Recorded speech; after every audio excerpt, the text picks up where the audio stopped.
नमस्कार, मैं मिसिला कुमार। आज आपको एक कहानी सुनाता हूँ। कहानी का शीर्षक है चार धाम की यात्रा। वैसे तो यह कहानी मैंने यूट्यूब, फेसबुक और भी सोशल मीडिया में पहले भी डाली थी, मगर इस बार वीडियो बनाया है। तो आप देखें कैसा लगे, मुझे बताएं। दरअसल नंदिनी अपने पति के साथ शहर में रहती थी। उसे अपने पति से एक ही शिकायत थी कि वो कहीं घूमने नहीं ले जाते। नंदिनी बार बार कहती कि आप मेरे को घूमने कहीं नहीं ले जाते। दूसरे लोग, कोई कहीं जा रहा है, कोई अयोध्या जा रहा है, कोई काशी जा रहा है, कोई द्वारका जा रहा है, मगर आप मेरे को कहीं नहीं ले जाते हो। वो हमेशा पति को सुनाती रहती है। एक दिन उन्होंने गुस्से में आकर पति को डांटा। हमारी यात्रा कब होगी? आप हमेशा टालते रहते हैं। हमें चार धाम जाना है। थोड़ी देर रुको, रुपए आते ही हम जरूर चलेंगे। बस थोड़ा इंतजार करो। 2 दिन बाद ही शाम को पति ऑफिस से घर लौटे तो उनके हाथ में एक बैग था। वह बैग नंदिनी को पकड़ाते हुए कहा, इसे पकड़ो। नंदिनी ने पूछा, क्या है? इस पर उन्होंने बताया कि इसमें 1.5 लाख रुपए हैं। तो मैं चार धाम की यात्रा चलनी है ना, उसके लिए रकम है।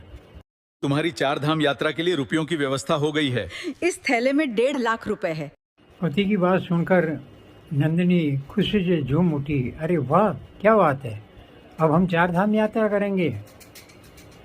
उसने खुशी में वो पड़ोस में गई और लोगों को बोल कर कि हम भी चार धाम यात्रा पर जाने वाले हैं। बहन बेटियों को पीहर में और नंदों को फ़ोन कर दिया, अरे सुनो, हम भी चार धाम यात्रा पे जाने वाले हैं। अरे भाई, मैं चार धाम की यात्रा पे जा रही हूँ। तुम्हारे लिए कुछ लाना है तो बता दो।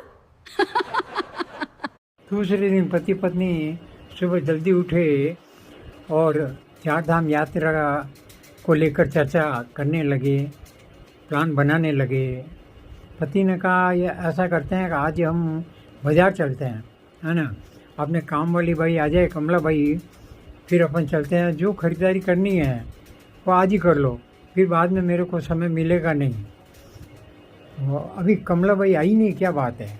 काम वाली बाई अभी आई नहीं, हमें खरीदारी करने बाजार जाना है। अगले सप्ताह तो रवाना होना है। अभी आ जाएगी। कमला बाई समय की पाबंद है। पति पत्नी बात कर ही रहे थे कि इतने में फ़ोन की घंटी बज उठी।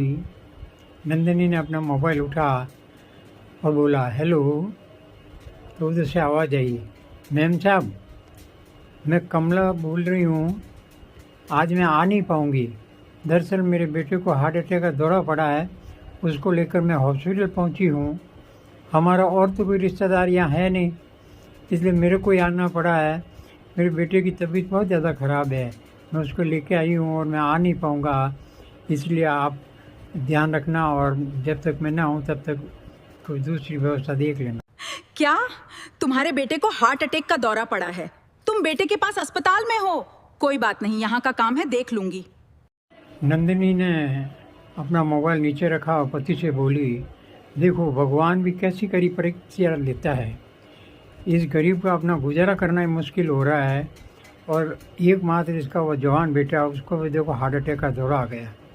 और सबसे बड़ी बात है कि इसका रिश्तेदार कोई यहाँ है नहीं, ये अकेली कैसे करेगी, क्या करेगी, समझ में नहीं आ रहा। फिर कुछ सोच के बोली, हम हॉस्पिटल चलें क्या?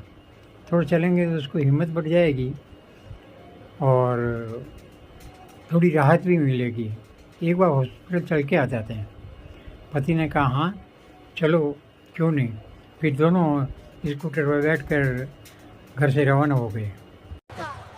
स्कूटर धीरे धीरे चलाओ, बाजार में भीड़ बहुत है, ध्यान से चलो, जगह कम है। हॉस्पिटल पहुँचे तो देखा कमला बाई एक बेंच पर बैठी रो रही है। नंदिनी ने कहा, अरे रो क्यों रही हो? तो वो बोली, क्या करें मालकिन, एकमात्र बेटा है और इसके भी देखो क्या हाल हो गए हैं। डॉक्टर बोलता है 1.5 लाख रुपए चाहिएंगे। अब मैंने तो ज़िंदगी में 1.5 लाख रुपए देखे नहीं है, कहाँ से होगा क्या होगा भगवान जाने। मैं तो बड़ी चिंता में हूँ और डॉक्टर कह रहे हैं मामला बड़ा खतरे में है, सीरियस मामला है, इसलिए पैसे भी जल्दी जमा कराने पड़ेंगे। मेरी कुछ समझ में नहीं आ रहा क्या करूँ, इसलिए बैठी बैठी रो रही हूँ। तब नंदिनी ने पति से कहा आप डॉक्टर से बात कीजिए ना, वो क्या कहते हैं। पति ने जब डॉक्टर से बात की तो उन्होंने बताया कि तबीयत बड़ी क्रिटिकल है और आज ही 1.5 लाख रुपए जमा कराने पड़ेंगे, नहीं तो मामला गड़बड़ हो जाएगा। और आज अगर न जमा कराएं तो कल ऑपरेशन हो जाएगा और बच्चा बच जाएगा।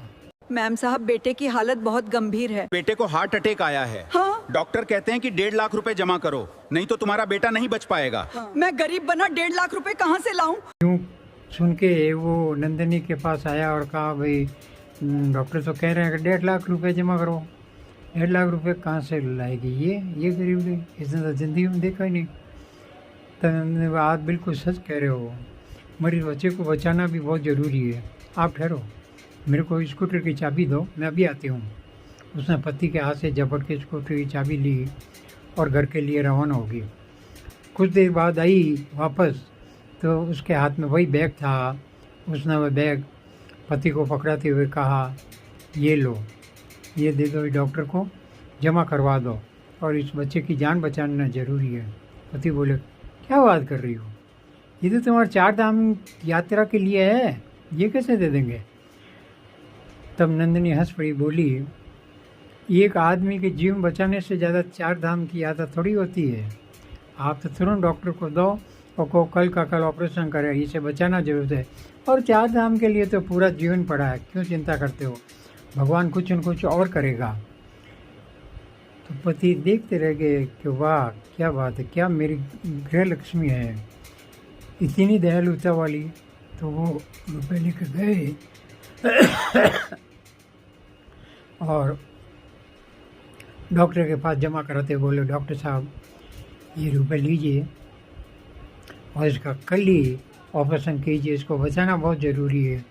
क्यों, इस महिला के पास में यही एकमात्र सहारा है, ये भी नहीं रहेगा तो ये छूट जाएगी बेचारी, इसलिए आप कल ऑपरेशन करा दें।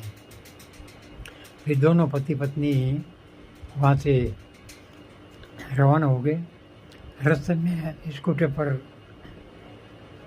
जब आ रहे थे तो नंदिनी बड़ी आत्मभाव विभोर हो रही, उसे लगा कि 4 धाम की यात्रा का आनंद आ गया है।